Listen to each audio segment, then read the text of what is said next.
บ้านนาใหญ่มาพร้อมกันห่วมสุขห่วมทุกข์ผูกพันสวยสู้กันเหมือนอายและน้องบัดนี้น้องสาวเป็นดาวอยู่เวียงวังทองบ่เคยลืมญาติพี่น้องและทงท้องนาเคยอยู่เฮ้ยเป็นยังพอมันมื้อนี้คือเบิ่งส่งเข้ามาเมื่อยแท้โอ้ยกะอุบใจเรื่องค่าเทอมลูกนี่แหละจักสิเอาใส่มาจ่ายจักค่าอุปกรณ์โรงเรียนลูกแน่ทั้งค่าชุดนักเรียนแน่จักสิเอามาได้ใส่แม่มันเอ้ยโอ้ยพอมันเจ้าบ่ต้องอุบใจยังไล่ค่อยเกี่ยมไว้หมดแล้วเจ้าบ่ได้ยินหว่าเรื่องสิ้นเสือเพิ่นโฆษณาตามบ้านหั่นเด้ทั้งเซาทั้งแรงเรื่องสิ้นเสือเพื่อการศึกษาของลูกนะ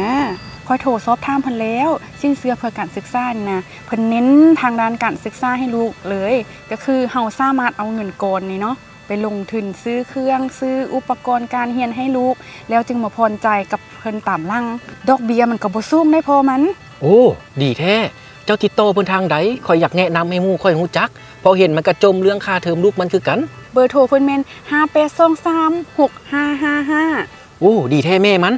พอดีมันใกล้จะเปิดเทอมลูกแล้วไปไอ้ายนี่จากบ้านนามาหาน้องหวังประคองความหาให้สดใส